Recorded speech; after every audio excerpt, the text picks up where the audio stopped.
It's time for this week's episode of Brandon Sports Talk, featuring in-depth interviews from those who are trending in the world of athletics. And now, here's the host of Brandon Sports Talk, Brandon Pate.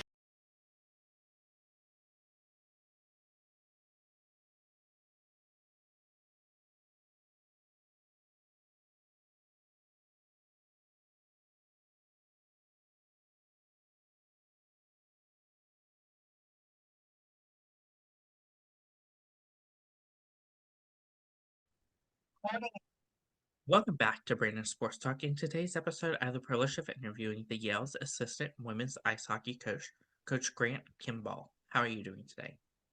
I'm doing great, Brandon. Thanks for having me. I appreciate being on. Thank you. Can you talk about how you knew that you wanted to get started in coaching in college women's ice hockey? Yeah. So my background, I don't think that I started out with the initial intent of just wanting to coach in women's ice hockey.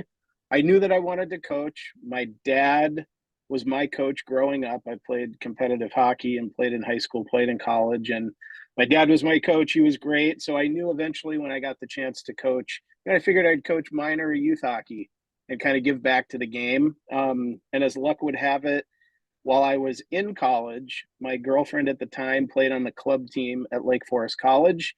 Their coach kind of went MIA for a little bit, and my girlfriend at the time had asked me, "Hey, can you help run a practice?" So I did. That was my very first experience coaching girls or women.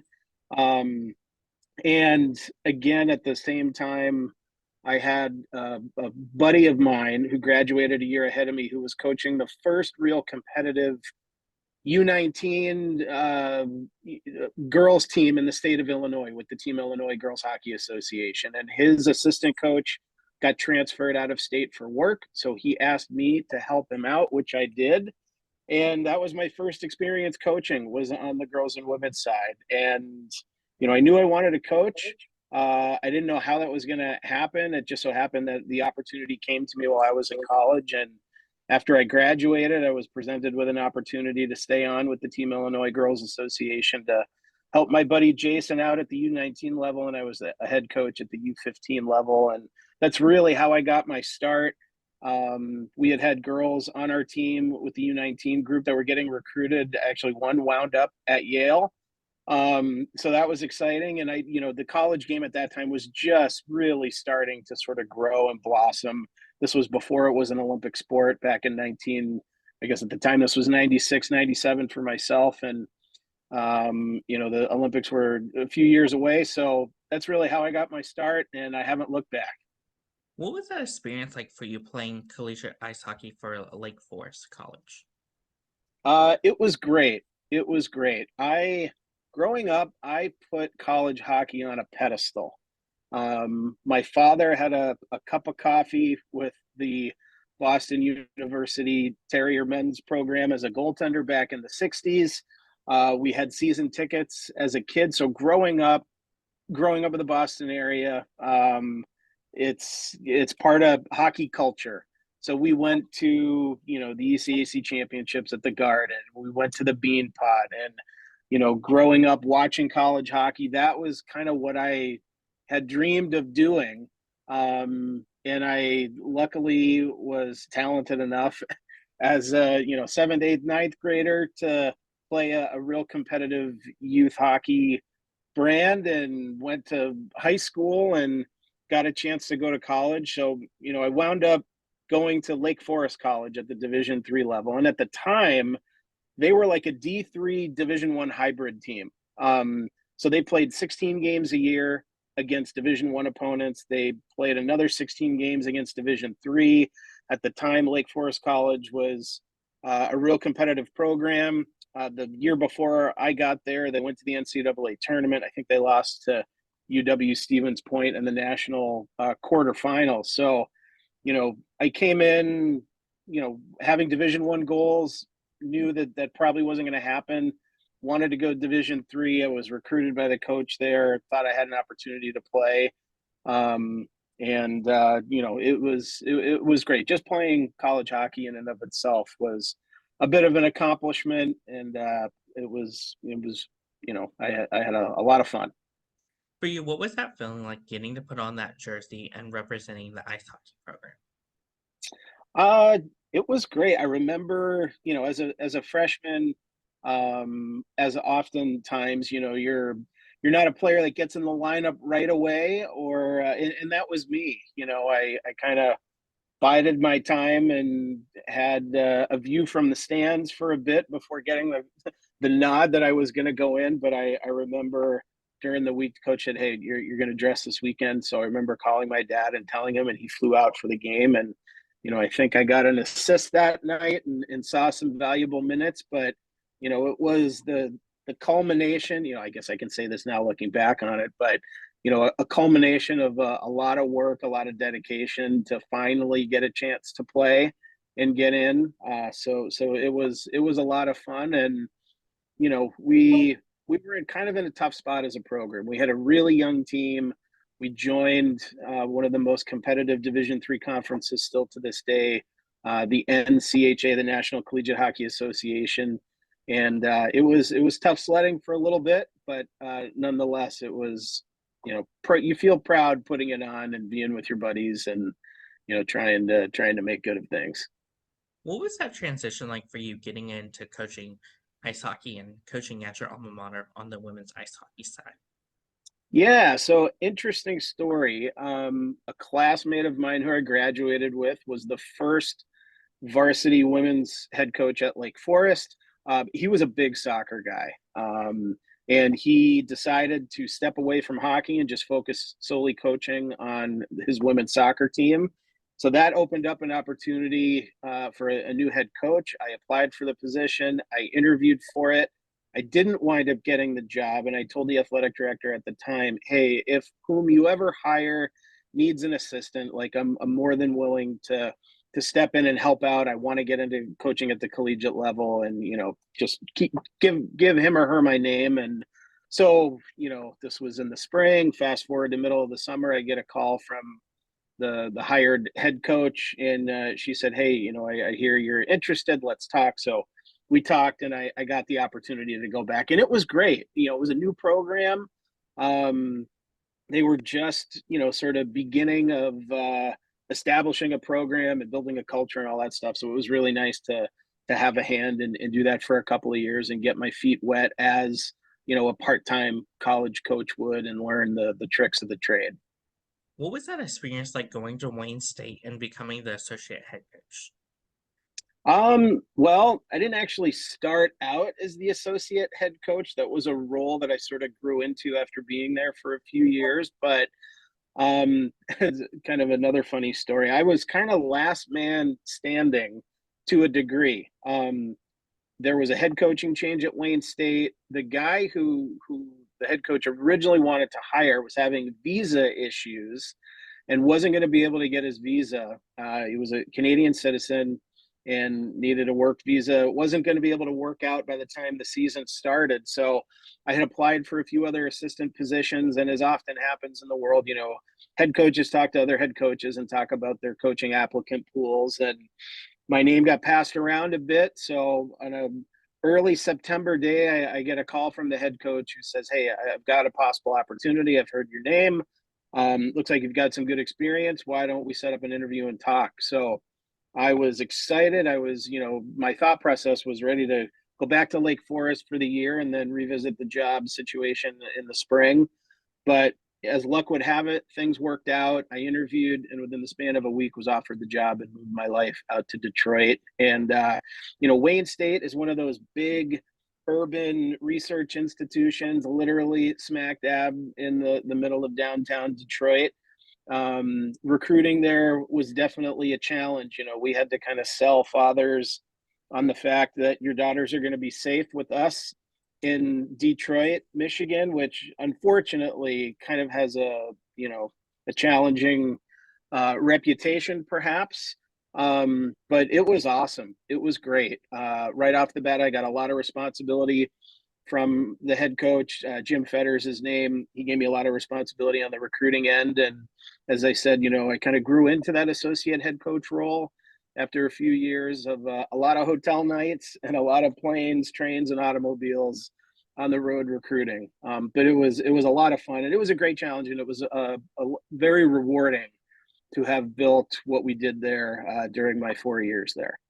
What was that experience like for you transitioning and going to North Dakota to become the assistant coach? Um, it was it was great. North Dakota was a great experience, but how this how the job happened is actually quite humorous in a way. Had it not been for a butt dial, I don't know that I would have gotten the job. So the story goes that I'd been at Wayne State for 4 years. I was recruiting in California at the USA Hockey National Championships. So this is back in like 2007. And I had a cell phone at the time that had physical push button numbers that are on the front face of the phone. So you could very easily press against something and dial somebody's number. And that's exactly what happened. So at the time of my recruiting, I'm in a corner of a rink along the glass is where I like to stand. And I leaned up against the glass and I actually accidentally called the new head coach at North Dakota who was on his interview at North Dakota at the time. So fast forward a week after I get back from California, I get a phone call from Brian Adolsky, who had just taken over the program. And he called me up and he said, hey, thanks for the butt dial, because when I was out, I didn't pick up because I was on my interview at North Dakota. I happened to throw your name out to the committee as a possible assistant, and would you have any interest? So I was kind of taken aback by that at the time. Didn't even know he was applying. Didn't even know I don't think the announcement that he got the job was public yet. But he asked me if I had an interest, and we started talking. And the more I talked with him, the more intrigued I got, and I decided to make the move. It's always hard as an assistant. I think you get not stuck, but you get into a routine that's comfortable. And I think for assistants that have, like myself at the time, aspirations of being a head coach, experience in different leagues, experience with different coaches, experience different types of institutions is really important. So I decided to make the move, and North Dakota was awesome. It was great. The program at the time wasn't very good. I think we came in after their season. They hadn't won a league game. So we were coming in, kind of bottom of the basement, the WCHA, and very quickly with our recruiting efforts, we were able to prop up the program and, get it on very solid footing. And then Brian turned that program around and, got it to one of the best in the country, national championship caliber, and just did a fantastic job. But North Dakota is an unreal environment. You being from the South, you mentioned, Duke earlier and some of the teams that you've had the good fortune of interviewing folks from. North Dakota hockey is to like Duke basketball. On a Sunday morning, how the team did the prior night because of how the townspeople are acting on their morning walk and coffee runs. Like everybody lives, breathes, and eats hockey up there. So the hockey culture was phenomenal. Great school, great environment, and had a great time there. What was that experience like for you going to Vermont and first becoming the assistant coach before becoming the associate head coach? Yeah, Vermont was a great experience. Again, challenging in a lot of different ways.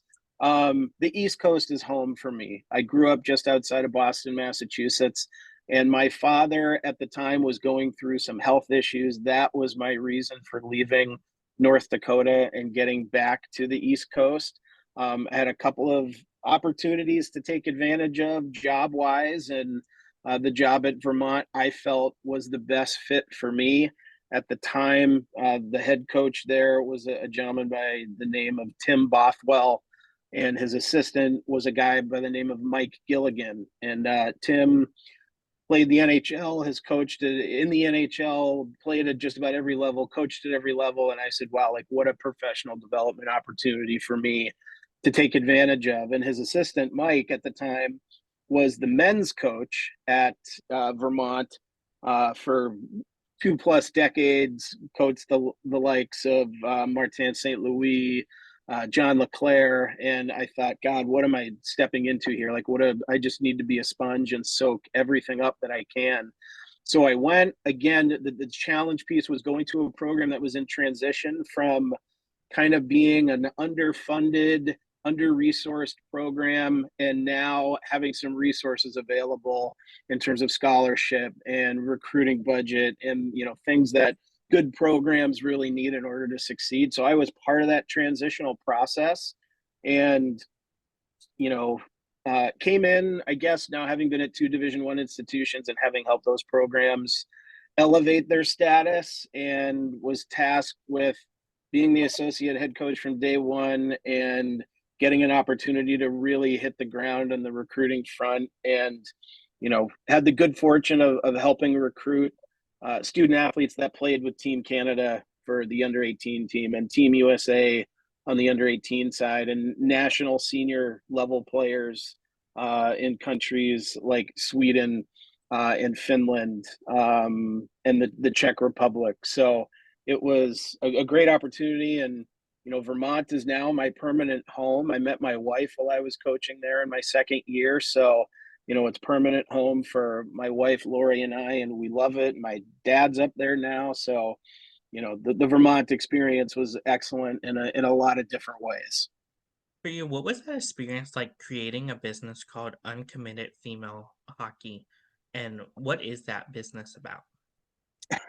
Yeah, unfortunately, the business is now defunct. But at the time, really good friend and coaching buddy of mine, Ted Wisner, who's one of the associate head coaches up at St. Lawrence University. We, get to talk a lot during the year. We spend a lot of time on the road at the same events, and we always felt that there is a place for everybody who wants to play college hockey. Doesn't matter what level, but for somebody who wants to play, there is a program out there for them. So we got to thinking about creating an event. We called it the Uncommitted Hockey Combine. We did it for 2 years. The first year was in Lake Placid, New York. Second year we did it just outside Boston, Massachusetts. But the premise was invite players who were heading into their grade 12 year, who were uncommitted and did not have plans yet inked to go to college and to play hockey, but who still wanted that opportunity. So, we kind of mass marketed to players around North America and Europe. Each year of the two, we probably had, I think, 65 to 70 kids. We had Division I and Division III coaches come and evaluate, and we set it up to where there was a skill combine portion to this, where skating ability, puck control, accuracy shooting, things like that. And then we had them placed on a team where they could play some games. We had them videotaped, and that tape was broken down and available to college coaches to look at. So that was the Uncommitted Women's College Hockey Combine. It was a ton of fun, and unfortunately, like I said, it did not last. We did it for 2 years, and it just became a little bit much for where both Ted and myself were professionally with our programs, and we decided to sort of let it go by the wayside. Of course, for you, what was that feeling like the first time you became a head coach and went to Aurora University? Yeah, so this was after my time at Vermont. Being a head coach at the NCAA level was always a professional goal of mine, just as it is now to hopefully have my own D1 program at some point. But the great unique piece about this opportunity was that I got to start the program from scratch.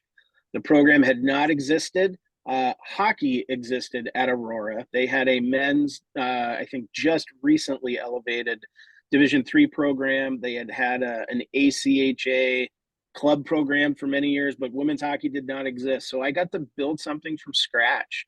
And when you do that, it is special, because everything that you have to do to form and build a program has to get done. And you're the guy, along with your administrative support, to do it. So that process was super, super fun, hard, like super, super challenging. But I loved every second of it. It was great. I recruited 21 players in that inaugural year.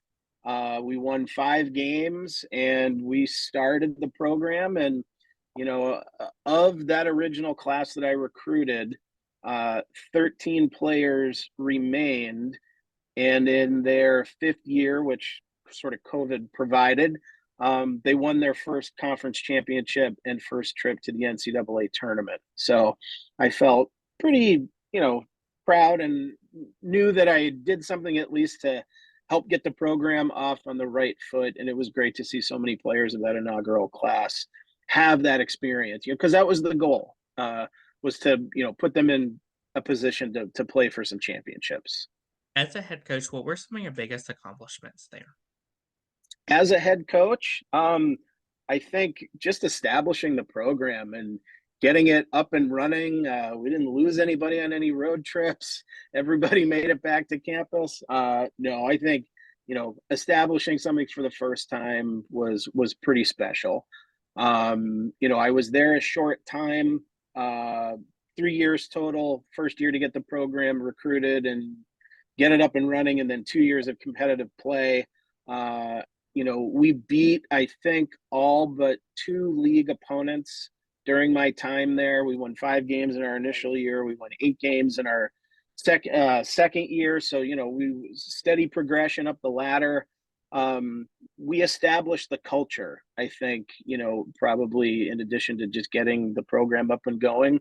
We did a lot of work on culture, a lot of work on what we wanted to stand for and what we wanted to be, and how we wanted to practice, and how we wanted to comport ourselves on campus, and how we wanted to integrate our players within the campus community. And so, short of winning a championship myself, I think we got the program off on a great foot.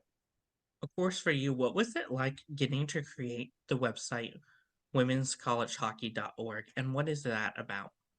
Yeah, great question. So, if we go back 3-4 years to COVID, at the time, the NCAA was making changes to college athletics almost daily, whether it was dealing with eligibility of current athletes or changing the recruiting rules that coaches had to abide by. There was just new information coming out almost daily.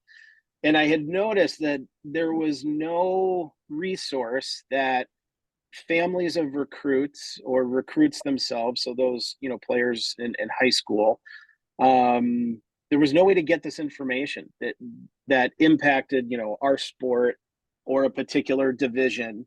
So I wound up creating a newsletter called the Bulldog Pipeline, which was specific to our program at Yale.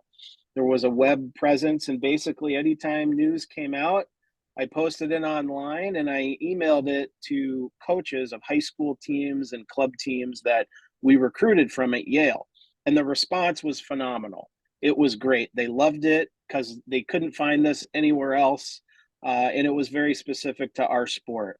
So that sort of got me thinking, like, gee, I wonder how many other people out there like this need to be in the know and would like to be in the know. So I decided to move away from having the Bulldog Pipeline, as I called it, and I came up with the website womenscollegehockey.org, which was born out of COVID and kind of out of necessity, at least in my eyes, of trying to get people the information that they needed so that they could make educated decisions. We talk a lot about recruiting in our line of work, and we talk about, decisions that players and families make as to where they're going to go, and that, you hope that they're educated, so that they have enough information to make the decision that's best for them. So that was my sort of thought process and mindset in building this was, let's provide information to people that they can use to make educated decisions. And at the same time, if we can help promote the game, if I can help, push the agenda of our sport along and help it grow and make it better, then that's something worthwhile. So that was really the genesis behind what I wanted to do. And as we have sort of gone on with COVID and, are, I guess, now in a more normal state, the frequency of the information that gets posted there is probably a little bit less because I'm not at home as I was during COVID, and certainly have a little less time to spend on it. But, outside of our season, between the months of, April to August, I'm pretty active. And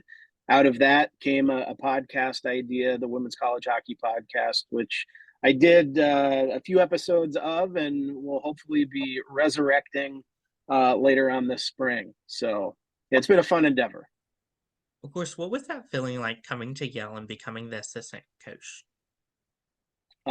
It I'll never forget kind of walking into the rink the first time, but the head coach of our program, Mark Bolding, is a guy that I've known for, oh boy, probably close to 15 years now, at least. And having never worked at an Ivy institution or in the ECAC, and based on what Mark was trying to do and how he wanted to run the program and where he thought the opportunity was here, it was kind of a no-brainer.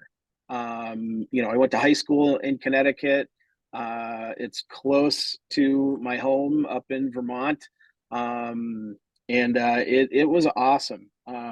Never having had the opportunity to work at an institution like this or coach and recruit student athletes that fit the profile that Yale attracts was very attractive to me.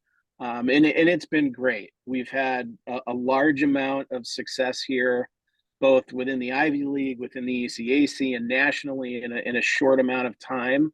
That's been very rewarding for us as the staff and certainly for our players. It's been nice to sort of take a program that, again, came in, the program was sort of at a point at the lower end of the ECAC and the Ivies, and we've helped propel the program to the top, winning an Ivy championship and winning a regular season ECAC championship and going to the Frozen Four 2 years ago. So we put the program on a pedestal, and now the challenge becomes keeping it there and, trying to be consistent with our success. For you, what is that feeling like getting to step onto that ice at Yale and being on the ice bench? Um, the rink, the arena that you can see behind me here, we call it the Whale.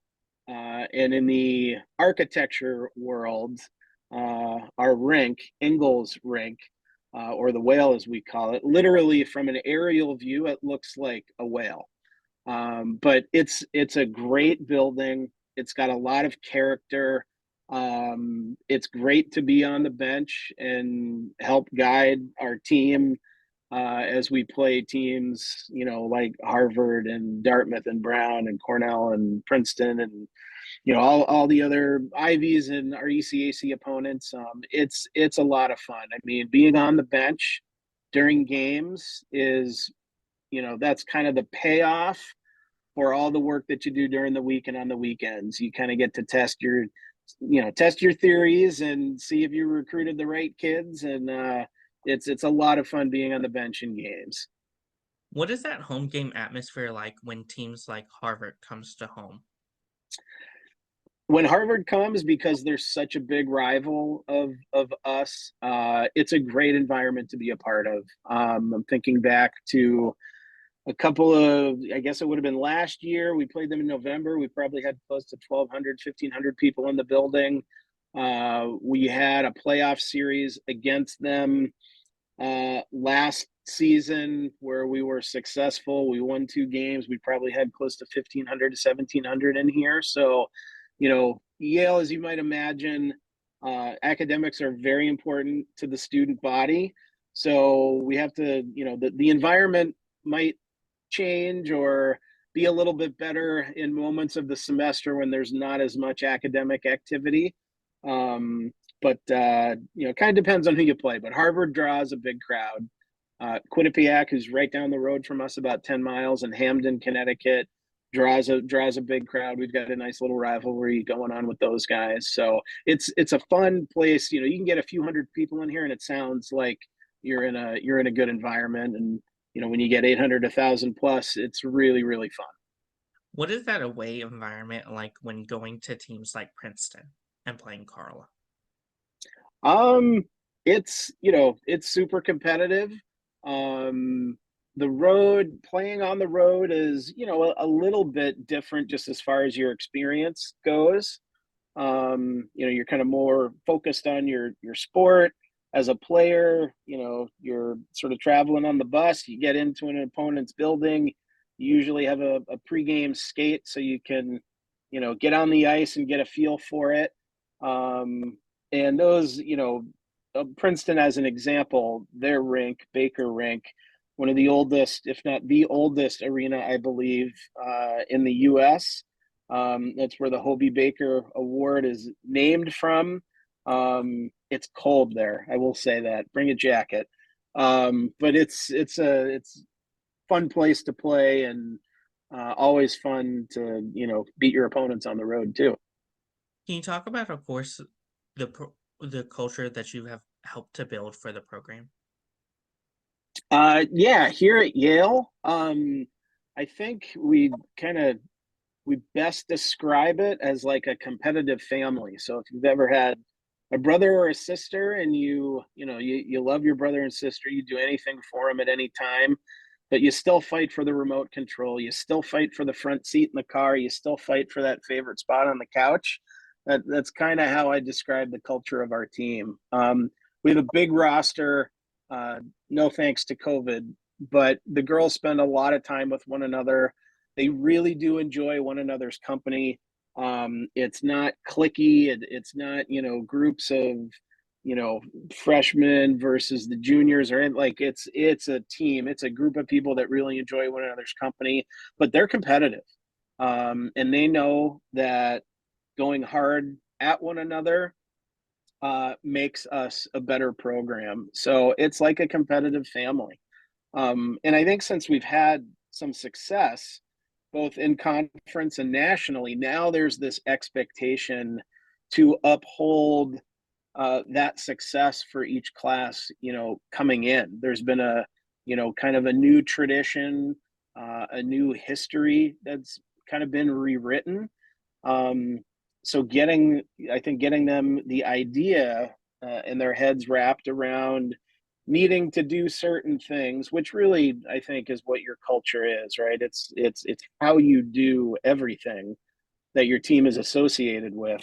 Getting them to do that at an optimal level, kind of that excellence in everything that you do mentality, is what we look for in recruiting, and it's what we hope every player aspires to be as far as mindset goes. So it's been a lot of fun building the culture. It's fun as a coach and as an assistant. I think different than a head in a way, but you get a chance to kind of sit back and sort of watch the interactions, and you watch the dynamic develop over the course of a year, and every year is different.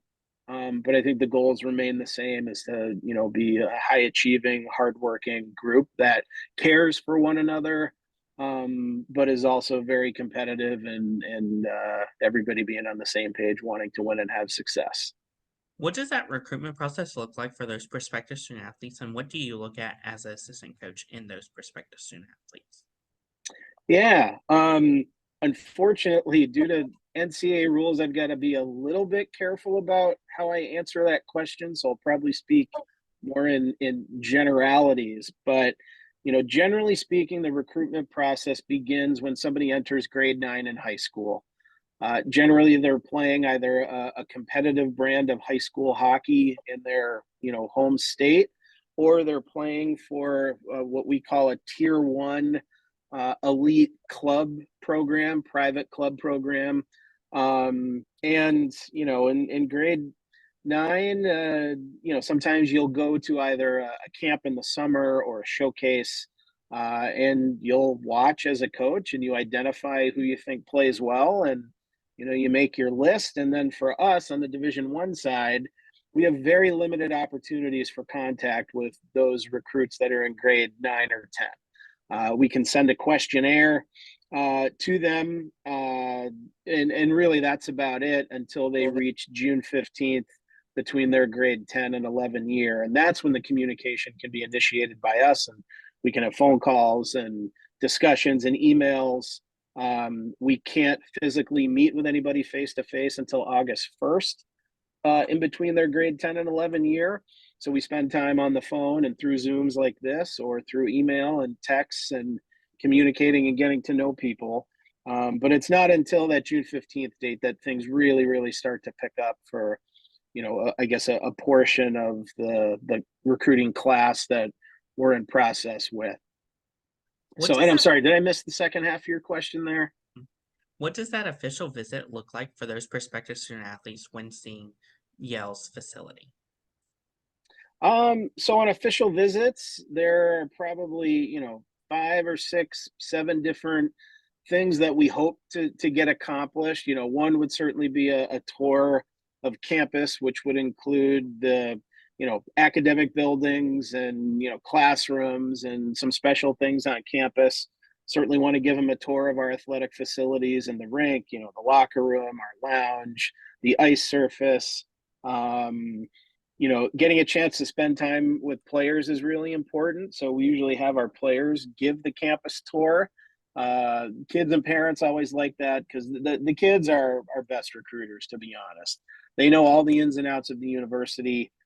They live it every day and are probably the best source of information that's kind of pertinent to the recruit. But, spending time to maybe see a class at Yale is always pretty interesting, I think, for students. And, they certainly want to see us practice. They want to see us play. So sometimes they'll coordinate a visit around a practice or a game on a weekend and they get that experience. Some of them will stay in the dorms with our players and get sort of the on campus housing experience. So, yeah, those are some of the more important components to an official visit. Obviously, there's time with the coaching staff and we get to have a good hockey talk and discussion about, where we see them fitting in. So, but yeah. As a coach, what is it like seeing your freshmen put on that Yale blue and white jersey for the first time? Yeah, that's pretty special. I mentioned earlier relative to myself when you asked the question, what was it like putting it on? I think it's a moment that they'll never get back because it only happens once. And I was recently listening to another person in hockey talk about that experience at the professional level. Um, and I think it rings true, I think, for our players. But as a coach, you go through this recruiting process with them, which sometimes spans at least a couple of years. And you get to know them on a very personal level. You get to know their families, their grandparents, their pets, their brothers and sisters. So you have all these connections made. They wind up at school and then they begin their journey and then they have that first, I'll say, NCAA game. We might have an exhibition or a scrimmage prior to, but that first NCAA game is really important, and it's the culmination of a lot of work for us as a staff to get somebody here, and it's a lot of work on the student athletes' part to put themselves in position to take advantage of that opportunity. So it is a pretty cool moment, and we enjoy it. And hopefully, they aren't too caught up in the moment, where they don't get too sentimental, or they get too nervous, and they can just play. So. As a coach, what is it like seeing them wear that jersey for the last time representing you? Yeah, for the last time, that's kind of bittersweet, right? Because they're seniors, they've been with you for 4 years. There have been ups, there have been downs, hopefully more ups. And then that they're moving on in life with whatever they're going to do next, be it now perhaps play professionally or move on in their hockey careers. But yeah, it's kind of bittersweet. You wish you could keep them for more, because sometimes I feel like by the time they're ready to graduate, they're just starting to get it as a player. And you wish you had another year or two with them to see what you could make of them. But it happens every year. You're going to move some players on. And it's part of the cycle of what life is like at the collegiate level. As a coach, what is it like seeing those players go on and playing in professional ice hockey?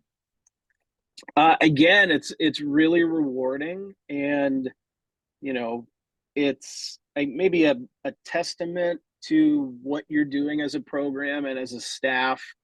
The more players that you can move on who play professionally, and our sport is just scratch. I don't even know if it's a scratch. The the uh, the template is being laid, if you will, for professional hockey right now.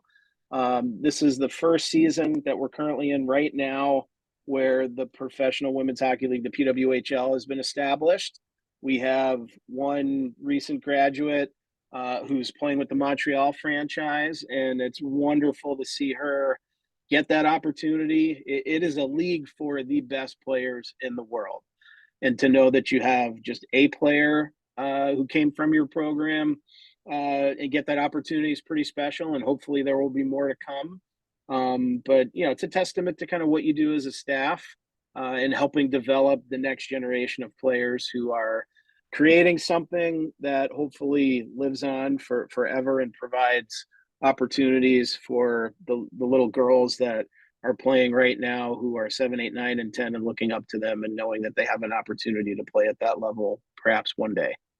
What are some of your future plans for the Yale women's ice hockey program moving forward? I think we're just looking to improve, every day and be better. It might sound corny, but we try to win the day. And if you can get, 1 or 2% better each day over the long term, that starts to really add up. And, I think that's kind of our mentality is just look for ways to improve as a program, whether that's, can we be a better team in how we practice? Can we be better in how we play? Can we be better in the classroom, better in the community? So that's really our goal is becoming better each and every day in the different areas that are important and that touch our program and that our players get to touch on campus with, their friends or their other social groups or, other groups that they're affiliated with on campus. We just want to get better and keep climbing the ladder. What advice would you give those incoming freshmen entering their first year of college women's ice hockey? That is a great question. I would say the biggest, there's obviously a big adjustment. Most of the players that go on to play Division I college hockey have been one of or the best player on their previous team. And playing at the Division I college level is a whole lot different than playing at high school, even for the best high school or club teams. It's a huge adjustment.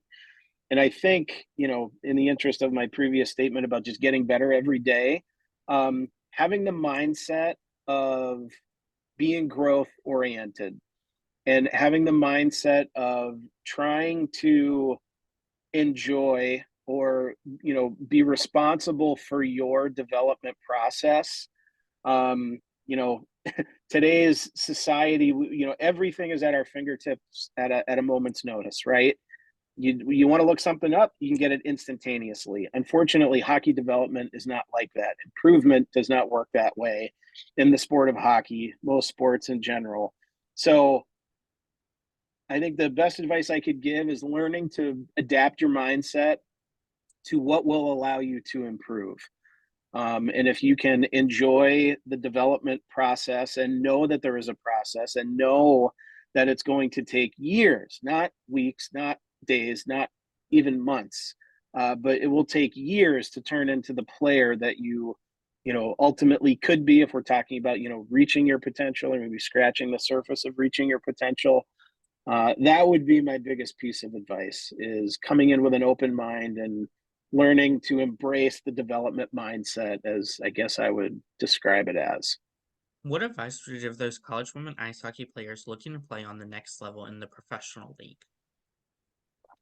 I would say, in addition to what I just mentioned about having a development mindset, when you're in college, at some point throughout your career, I think you find out what your edge is as a player. What makes you you? What makes you effective? Where is your value as a player? Are you a goal scorer? Are you a playmaker? Are you a defender? Can you be a disruptor? When you find out what that is, be an expert in it. Hone it as best you can, because at the next level, I have to think when you're talking about a league that attracts the best, I don't know, what, 120, 140 players in the world, that's not a lot. So the margin for getting into that pool is really, really thin. And the best that you can be at what makes you you as a player, I think is really important, because I think general managers and I think coaches and people with these teams, they will be looking for players who do some very specific things very well. So that would be my advice to current college players hoping to play at the next level is, be an expert at what it is you do well, and then look to be consistent in it as much as you can. What advice would you give those players looking to get into college coaching after their playing career? Great question. There's more opportunity for coaches now due to some NCAA rule changes in the sport of hockey and some other sports. They've decided to add a fourth full-time coach. So, across the board there for schools and programs that are offering these jobs, there's more of them. But I think for somebody who's playing and looking at graduation and looking at the prospect of coaching, I think it's a wonderful, transition, one that you're kind of familiar with, at least on one hand as a player. But it is a difficult jump. And whether you coach and kind of test the waters at, the high school or elite, club level, or maybe you're lucky enough to break into college coaching off the bat. Again, it's no different than development of a player. You need to develop as a coach, and you have to keep an open mind. You kind of have this phase of sort of not knowing anything and being a sponge and taking it all in. And, then hopefully you find an edge. You find your edge as a coach. You figure out what you like, become an expert in it, grow your value, and, develop from there. But it's a wonderful profession to be a part of. It's not for the faint of heart, though. There are a lot of hours that go into being a coach, no matter what division you're talking about, Division I or Division III. But as players do, they put in a lot of hours too. Being as good as they do doesn't just happen overnight. It's purposeful hours, and same thing is true as a coach. But have an open mind, and I would say don't be afraid to apply. You never know who's going to call. You never know who's going to see your resume. So if there's a job that's open and you want to have a chance at it, just don't be afraid to apply. Go for it. What advice would you give those coaches out there looking to become either assistant coaches or head coaches for a program? Well, I think, I kind of just touched on it a little bit as far as, there's lots of parts to coaching, right? There's recruiting, there's skill specific instruction, there's different positional skill instruction. You got goalies, defensemen, forwards. You have the operations side of our game and logistics as far as, planning travel and everything else that's involved in the operation of a program. You have equipment. So, you have all these different components. Recruiting, programs can't survive without the recruitment of good players who fit, what it is you guys are trying to do as a program. So, within all of these things, I think it's learning a bit of all of that, and then maybe nailing down one or two items that you just become an expert in. And that's where I think you can have an edge and create some value so that you yourself become valuable to an organization, whatever that may be. It could be something on the ice with how you coach. Are you a great communicator? Are you more sort of analytical? Are you a numbers person? Do you want to look at data and help kind of, make connections between performance on the ice and, how your team is being coached or what you may need to do? So yeah, that would, find what you're interested in and learn as much as you be an expert in it. That's great advice. Where can my listeners find you at on social media along with the Yale women's ice hockey program at? Well, you can reach me by email for anybody that's interested in getting in touch. Pretty easy. Grant.Kimball, 2 L's, at Yale.edu. You can catch me on X, formerly known as Twitter, at GK_Coach8. Just search my name. There's not many Grant Kimballs out there. And I've got an Instagram account, and I think that's probably it. So, yeah, feel free to reach out and touch base. Thank you again, Grant Kimball, for your interview, and best of luck in your future at Yale as the assistant women's ice hockey coach. Thanks so much, Brandon. Appreciate you having me on. Thank you. You can find Brandon Sports Talk on Instagram at Brandon Sports Talk, Twitter at Talk_Brandon, and you can find me on YouTube at Brandon Sports Talk. Don't forget to like, comment, and subscribe. Thank you again, Grant Kimball, for your interview, and best of luck in your future. You've been watching Brandon Sports Talk. Please feel free to like, share, and subscribe to Brandon Sports Talk on social media and on YouTube.